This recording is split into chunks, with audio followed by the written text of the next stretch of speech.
Hi, I'm Katie Coop, and I'm making this video about my one-woman show, Please Call Me Back, and I've made a YouTube channel, because, not a YouTube channel, I've made a playlist on my YouTube channel because I'm kind of at a standstill. I really wanted to try to produce it in a theater, but I was only able to raise like 170, and that's not even close to the amount that you need to perform a show in a theater. I just picked my nose. Okay. And so I decided that I would use the Indiegogo money, and I ended up using it to buy supplies because my one woman show is about iPhones, really. Like, that's what it's about. It's about phones. And, well, it's about phones, and hi, I'm Katie Coop, and I want to tell an entire audience about my life. But, yeah, it's about iPhones. And so I got supplies like lenses and tripods so that I could, and a little microphone so that I could record it. But at this point, I'm at a standstill because I don't really have like a space to perform it at. Like, I need to figure out if I'm like adapting my room and getting a green screen, or if I'm like finding, or if I'm just like asking a theater if I could just use their space for like an hour and just like keep doing that until I get it all formed and just have it in like every direction, you know? Just, I don't know. But yeah, so I'm at a standstill because I have to start researching green screens. And yeah, so that's where I'm gonna say. I guess here's the story of Please Call Me Back. I had asked my professor, Stephen, if I could take an advanced playwriting class at Meredith College. And he was like, one thing I think would be a good idea is if you wrote one-woman shows in your own voice. And I was like, okay. And I was like, what do I write a play about? And I thought back to like 2 years ago where this like hilarious but kind of traumatic thing happened. It's like the beginning of my sophomore year at Meredith College, and yeah, this is an overshare to the internet, but I owed Meredith College like $11,000. They were like, I'm sorry, you can't move in.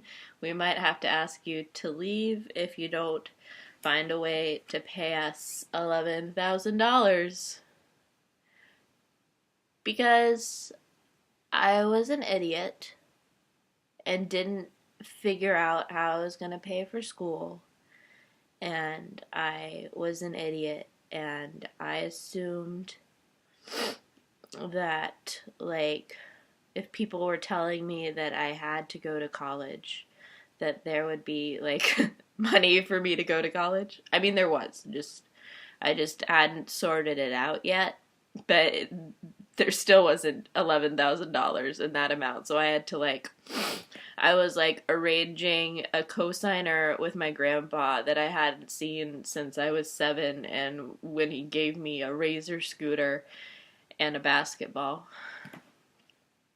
And so a lot of things were happening. My mom was driving me to school every day, and she'd drop me off. And I was taking like 18 credits, like illegally, and between classes I was like hanging out at the student center and calling robots at Wells Fargo. And like one afternoon, my mom was supposed to come, and I tried calling her, and she didn't pick up. And I and so there I was. I was standing in this park, like in this little park area behind the Meredith Chapel because I didn't know where to go. I didn't want to make these calls in the student center, you know?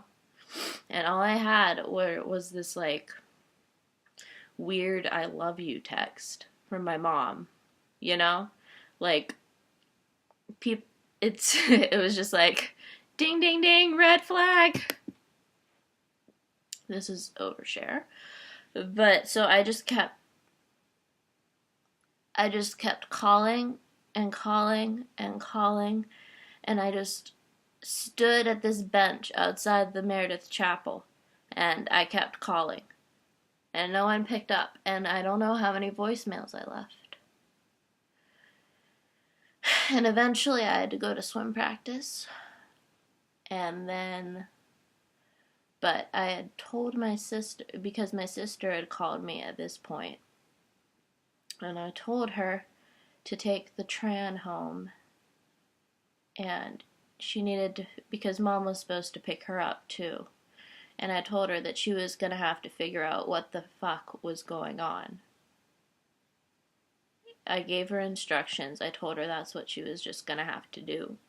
And I went to swim practice, and next thing I know, my mom's friend is coming, and comes in, and I have to leave swim practice because they had to take my mom to the hospital because she had I'm not going to say a depression thing. My mom tried to kill herself. You know, like you do. It happens.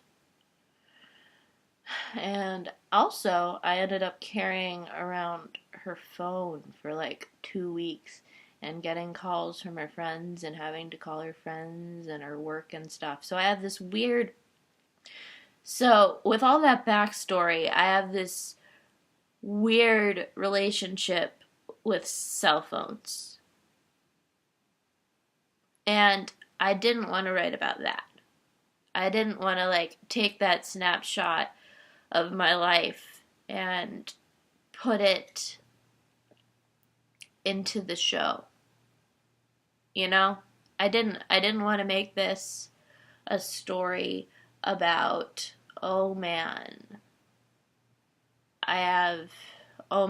look, it's a story about a girl left alone and her depressed ma, wah. You know, I wanted it to be funny, but I wanted to take, you know, the painful context of that moment and just use it as a vehicle, like the way that we're like so attached to our phones, and just use it as a vehicle to talk about things, to say, no one's talking to me, no one's picking up, so I'm going to talk to you, the audience.